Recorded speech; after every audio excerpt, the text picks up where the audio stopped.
Un tueur en série, c'est quoi? On peut catégoriser quelqu'un de tueur en série quand il a fait au moins 3 victimes. Quand c'est une personne qui tue dans des lieux et des temps différents. Par exemple, Israel Keyes, lui, il tuait ses victimes dans des états différents et à des moments de l'année différents. Et un tueur en série, c'est quelqu'un qui est comme vous et moi, c'est monsieur et madame tout le monde, mais avec ce défaut en plus. D'où viennent les tueurs en série? Je vais parler d'une généralité, mais souvent les tueurs en série naissent à partir de l'enfance. La plupart du temps, ils ont vécu dans leur enfance un traumatisme ou ont été délaissés par leurs parents. Souvent, le père, il est absent. Et l'image de la mère, aux yeux de l'enfant, est tout de suite dénigrée. Par exemple, Dahmer, lui, il a été violé dans son enfance. Et la haine qu'il avait envers cet homme-là, il a essayé de la déverser sur ses victimes. Ou alors, on a aussi l'exemple de Ed Kemper qui s'est vengé de sa mère, qui l'a maltraité pratiquement pendant toute son enfance. Et à la fin, qui a fini par la tuer. Ces enfants-là, ils vont créer une violence qui est immense envers tout le monde, envers les gens de leur famille, envers vraiment le monde entier. Yeah, but obviously very few of them could if there was only 35 serial killers. No, now they're talking about close to 100 right now. I was saying that 10 years ago. That wasn't John Douglas, you also have to include... No, I'm saying and his cohorts. Yeah. They were saying as a unit. The BSU was saying. And having come from that genre, in the having been locked up and through the dregs, and knowing some of those characters and watching how easy it was for me to stumble into what I did.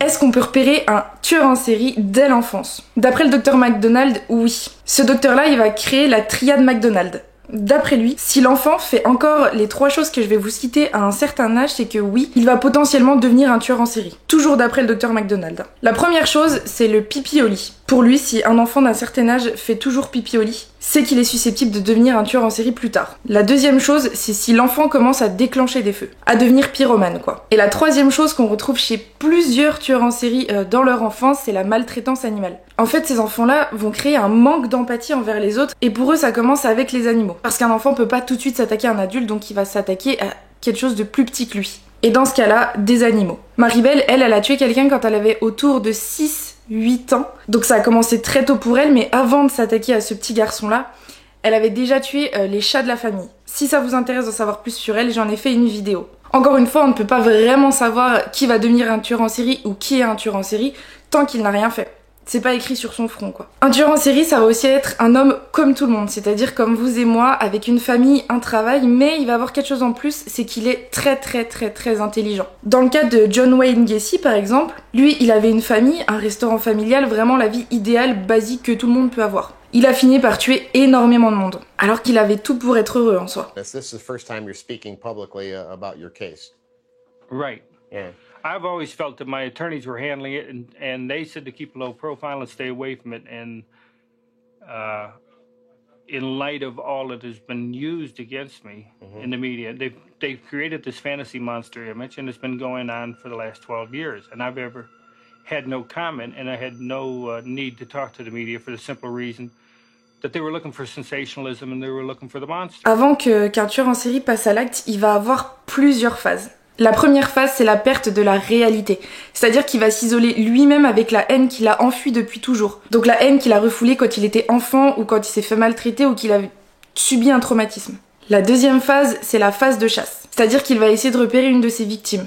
Souvent en faisant des tours en voiture, comme Ed Kemper, encore une fois, je vous prends cet exemple-là parce que j'en ai fait une vidéo, donc j'ai pu énormément l'étudier. Lui, il allait faire des tours en voiture autour des campus pour essayer de repérer la prochaine victime. Souvent, ils essayent de savoir s'ils veulent une femme blonde, brune, un homme, blond, brun, de couleur ou pas, si elle est grande, si elle est petite, tous les critères physiques de quelqu'un. Une fois qu'ils ont repéré la personne, ils vont entrer dans la phase de relation. C'est-à-dire qu'ils vont essayer de l'amadouer comme ils peuvent. Ted Bundy, lui, dans son cas, il allait sur des parkings de supermarchés avec un plâtre au bras et il faisait croire qu'il avait du mal donc à ranger ses courses. Les femmes qu'il voulait attirer l'aidaient.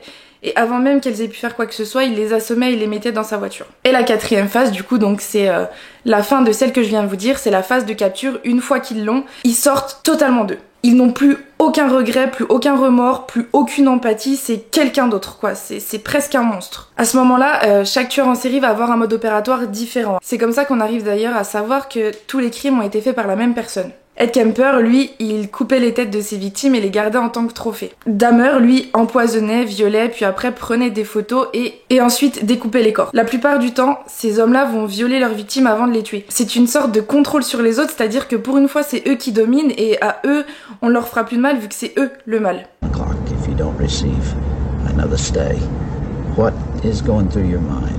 What thoughts have you had in these last few days? Well, I won't kid you to say that it's something that I feel that I am in control of or something that I've come to terms with, because I haven't. It's a moment-by-moment thing. Sometimes I feel very tranquil and other times I don't feel tranquil at all. Ils se nourrissent de ça en fait, c'est toute la frustration sexuelle, toute la frustration de haine qu'ils ont pu enfouir en eux qui ressort en fait à travers leurs victimes et sur leurs victimes. C'est d'ailleurs pour ça que des fois les meurtres, les corps, toute la scène de crime qu'on peut retrouver est très horrible à voir, hein, que les photos soient censurées, d'ailleurs qu'on trouve parfois pas de photos tellement c'est horrible. Du sang sur les murs, du sang par terre, enfin une catastrophe quoi. Ils peuvent aussi être maniaques et la plupart du temps ça va avec le personnage. Encore une fois, je vous parle de Ed Kemper, mais Ed Kemper, lui, il détestait le sang et il détestait nettoyer dans sa voiture parce qu'il trouvait que c'était la partie la plus longue et la plus chiante à faire, clairement. Il l'a même dit en interview avec Stéphane Bourgoin où c'est impressionnant, tellement pour lui, c'est normal de dire ça. Les tueurs en série, en soi, ils font ça parce qu'ils veulent se venger de quelque chose que eux-mêmes ont subi. C'est pas encore une fois pour tous les cas, c'est pas une généralité, mais je vous parle vraiment de beaucoup de tueurs qu'on connaît. Depuis le début, je vous parle pratiquement que d'hommes, parce que la plupart du temps, dans les gros crimes où tout a été saccagé, où la scène de crime est sadique, ce sont des hommes qui ont fait ça. Les femmes, elles, vont être beaucoup plus discrètes. Il y en a peu, mais il y en a quand même. Elles vont être plus douces et moins sadiques dans leur manière de tuer. Il va y avoir différents types de femmes, bien évidemment, et différents types de meurtres. Mais là, je vais principalement vous parler du poison et les femmes. Souvent, on les appelle les veuves noires. Les veuves noires, c'est celles qui empoisonnent à petit feu leur mari ou leurs enfants, en mettant souvent du cyanure dans les plats petit à petit jusqu'au décès. Ça peut parfois prendre 5, 6, 7, 8, 9, 10 ans, hein. C'est très long, mais elles ont la patience. Et souvent, elles, leur motif de meurtre, ce sont les héritages ou les assurances. Marianne Cotton, elle va empoisonner plus de 21 personnes. La raison, c'est qu'elle va avoir peur de la pauvreté. Cette femme-là sera condamnée en 1873, après ses 21 victimes. Les femmes aussi, elles vont souvent tuer par vengeance. Encore une fois, des hommes aussi tuent par vengeance, mais là, c'est vraiment dans le cas des femmes. Ça va être la jalousie qui va prendre le dessus. Un homme infidèle, il va pas faire long feu pour ces femmes-là. Hélène Etheridge, elle a épousé un millionnaire qui lui-même avait déjà 8 enfants. Elle les a adoptés sans souci, tout se passait bien. Sauf qu'elle est devenue pathologiquement jalouse. C'est-à-dire qu'elle pouvait plus voir les enfants de son mari, parce que ça lui rappelait trop son ex-femme aussi. Du coup, elle va décider d'en empoisonner 4 d'entre eux, et son mari, à un moment donné, va commencer à se poser des questions, et va demander des autopsies un peu plus poussées, et ils vont se rendre compte que c'est elle qui les avait empoisonnés. Cette femme-là va être aussi condamnée à vie. Il faut bien se dire qu'au fond de nous, on peut tous devenir un tueur ou un tueur en série ou même un criminel, faire 1, 2, 10 meurtres.